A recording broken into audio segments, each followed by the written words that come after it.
Bonjour, bon début de week-end. Lorsque mon frère Célestin Djamène fait une sortie pour contrer l'honorable et célèbre artiste camerounais André-Marie Talla.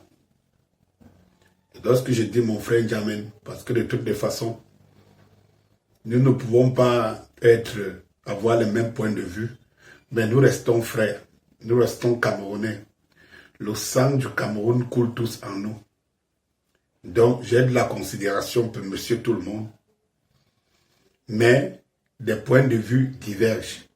Et je suis plus violent et virulent pour des gens dont j'estime que leur point de vue peut être une gangrène, peut créer des métastases sur les autres Camerounais.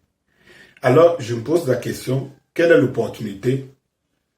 Et pour dire, le totoïsme conduit surtout à ce genre de choses. Alors, oui, je pense qu'en ce moment où je prends la parole, il y en a qui ont déjà condamné. Parce que je parle des bamiphobes, je parle de ceux qui estiment, qui ne sont pas bamiphobes, mais qui estiment tout simplement que, voilà, il a repris, ou il en fait trop de plus.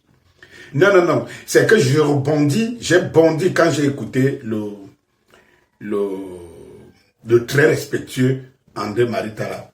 Contrairement à mon frère Djamène, que lui, qui se trouve de la deuxième catégorie, je crois que c'est la deuxième catégorie que je vous avais parlé, la première catégorie que vous avez parlé la dernière fois, pour dire qu'il est de catégorie des personnes qui estiment, et je parlais justement des Bamileke, des personnes qui estiment que pour faire allégeance, pour survivre, il faut faire allégeance au régime. Mais quel que soit le cas, il n'est pas le seul.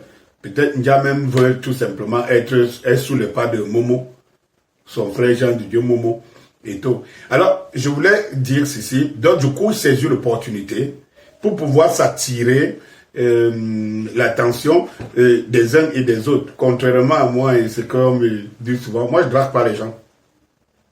Et justement, c'est pour ça que je reviens sur le point, sur la sortie de André-Marie Talla par rapport à leur convention de Bamileke. Je voudrais dire que je ne sais pas pourquoi, en quoi il est un problème que André-Marie Talla dise que la convention devrait prospérer et elle est saluée et qu'elle devait produire le plus, elle devait être une locomotive. Est-ce que c'est André-Marie Talla qui prononce ça ici pour la première fois? Mais je crois que dans une de mes vidéos aussi, je l'ai dit qu'en fait, les Bamileke devraient être la locomotive et les autres le wagon et tout. Pourquoi voulez-vous enlever, même quand vous êtes dans une salle de classe, il y a des gens qui sont premiers de la classe, qui sont plus intelligents que les autres. Pourquoi vous voulez enlever le naturel, la réalité? La réalité, c'est celle-là. C'est celle-là. On va beau dire, et puis, il faut prendre son discours, son intervention en profondeur. Il n'a pas seulement donné les bons points pour sa communauté. Il a aussi donné les mauvais points. Pourquoi les mauvais points n'ont pas été retenus? Quand il dit à ses frères que que certains cessent d'escroquer, de voler et de faire ceci, pourquoi ça n'a pas été retenu par Djamène? Et pourquoi ça n'a pas été retenu pour des bamiphobes? Et tout. Ce n'est qu'une réalité. Chaque communauté ou chaque groupe de personnes aspire à être moteur dans son idéologie ou bien dans ses objectifs. Ça, c'est clair. Quand vous êtes une association, vous aspirez à être meilleur. Quand vous êtes un parti politique, vous aspirez à être au sommet des autres. Quand vous êtes une communauté, un pays, votre rêve pour des pays sérieux, justement parce que malheureusement, on est dirigé par des gens qui ne sont pas sérieux, qu'on croit que ce n'est pas le rêve de tous les pays. Rappelez-vous des livres qui sortaient il y a 20 ans, il y a 40 ans. On disait, quand la Chine se réveillera, La Chine se préparait à être la première puissance mondiale, la puissance dominante. Comment pensez-vous qu'au Cameroun, la théorie devait être différente de ce qui est naturel? Pourquoi? Pourquoi ça devait être différent? Ça veut dire que vous, c'est vous qui ne tenez pas le bon, vous ne tenez pas la suite, les autres ne doivent pas le faire. Si toi tu es dans une salle de classe et tu ne veux pas être premier, alors il ne doit pas y avoir des premiers. Il ne doit pas y avoir des gens qui ont 20 ou 18 de moyenne. Il ne doit pas y avoir des gens qui ont 15. Parce que de toutes les façons, pour toi, comme tu es dernier de la classe, et que tu ne comprends absolument rien, comme mon frère Tonton Jamel, tu ne comprends absolument rien. Alors, pour toi, qu'est-ce qui se passe? C'est que celui qui a 15, il a forcément triché. Mais pendant que tu as tes 5 de moyenne, là, tes 2 de moyenne, tu rêves toujours à la classe supérieure. Toi, tu rêves à la classe supérieure, mais tu estimes que c'est lui qui se bat. Avoir 15 de moyenne, 17 de moyenne, il ne peut l'avoir que parce qu'il a triché. Autrement dit, c'est que dans ta théorie, c'est que personne ne peut être devant. Personne n'est plus grand que le nom. La nature nous a créés ainsi, on dit que nos cerveaux sont égaux. Mais le développement de nos cerveaux est différent des uns des autres. Nous le savons. Nous le savons. Alors, si André Maïtala qui est Mbamleke, qui font leur convention, ils n'ont demandé à personne et empêché personne de faire leur convention.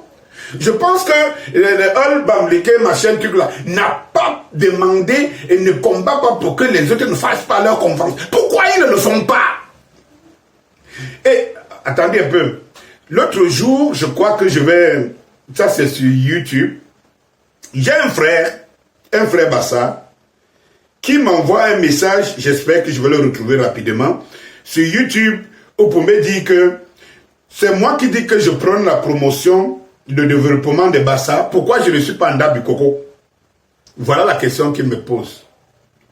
Au premier chef, je peux vous dire que j'ai très mal pris la question, mais comme la sagesse veut qu'on se calme souvent, je vais lui répondre. Et voilà. Je vais lui répondre, mais je ne sais pas... attendez un peu si je peux retrouver la... Voilà. Attendez un peu. Bon, voilà. Il me pose la question. Ça, c'est sur YouTube, hein, sur ma dernière vidéo. Que penses-tu de Ndap Bikoko et de sa partie de développement et tout. Toi qui prônes, qui parles du développement du peuple Bassa, pourquoi tu ne rejoins pas? Pourquoi tu n'y es pas adhérent? Ok. Je vais tout simplement répondre. Je vais tout simplement répondre ici devant vous pour dire que je lui ai répondu, pour dire que toi qui me suis donc depuis qui est Bassa, tu me suis depuis, et que tu sais que je pense au développement. Tu me suis depuis. As-tu déjà réagi? Ça t'a déjà intéressé de savoir? Est-ce que quand tu penses que je parle de développement, c'est simplement pour être en Ndap Bikoko? Or, si tu me suis donc depuis, pourquoi tu ne m'as jamais interpellé pour dire que frère, ce que tu dis là, hein, c'est vrai. Nous avons une association. Nous avons ceci que nous sommes en train de construire. M'as-tu vu? Est-ce que quelqu'un d'Ndap Bikoko m'a vu? Et je n'ai pas réagi. Avant de condamner quelqu'un, mais allez d'abord vers la personne. Moi, je viens vers les Camerounais tous les jours les exposer mon projet. Allez vers la personne, quitte à la personne de refuser ou d'accepter. La fin qui justifiera les moyens. Et tout. Alors, je fais un parallèle en disant, si Ndap Bikoko existe, Ndap Bikoko, c'est la communauté des Bassa. Et mon soutien, j'apporte mon soutien à toutes les communautés Bassa. Mon problème, c'est que j'aimerais justement qu'elles fusionnent. Que toutes ces associations Bassa fusionnent. Et qu'on puisse enfin s'entendre pour être une force. C'est le rêve. Vous ne pouvez pas briser ce rêve en moi. Vous ne pouvez non plus briser le rêve des Bamileke. Vous ne pouvez pas briser le rêve des Étones, des Betty, de toutes les communautés. Nous sommes un peuple naturellement ethnicisé, multi-ethnique. Et chaque ethnie se construit à travers ses cultures. Lorsque vous allez épouser une femme, ou bien une femme va épouser un homme, un problème de culture s'impose. On dit les us et coutumes chez vous, les us et coutumes chez les autres. Vous voulez bannir ça? Vous voulez bannir ça? Qu'est-ce que ça crée un problème? Pour moi, ça me créerait un problème lorsqu'un jour, je vais me rendre compte que les Bamileke voient d'un mauvais œil la reconstitution du Grand Bassar. En ce moment-là, c'est des Bamileke de la troisième catégorie, là, les ethnofascistes. Ils mourront à leur tous. Ça, c'est clair. Je ne peux pas refuser une communauté. On sait par exemple que les nordistes sont organisés. Et c'est pour ça que le RDPC ayant pris possession a pris possession de leur âme. Parce qu'en ayant pris possession de leur chef spirituel par rapport à leur culture islamique et tout cela, ils tiennent le peuple, ils tiennent les populations et tout.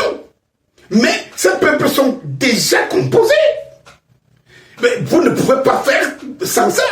Il y a une vidéo que je vais faire dans peut-être une prochaine vidéo où je vais vous expliquer la dangerosité des partis politiques. Pourquoi? Parce que lorsque je prends aussi une deuxième sortie, cette fois-là c'est sur mon compte, sur ma page YouTube, je vais vous lire un extrait de quelque chose. Bon, c'est pas des gens, c'est des gens que pour moi c'est pas ceux-ci qui sont dans ma part parce que je n'enlève personne. Même comme je sens qu'il y a des gens que je vais bloquer, je vais faire ce qui est contre ma volonté parce que leur nuisance est de nature à nuire les gens qui dorment ou bien qui réfléchissent et tout. J'ai toujours dit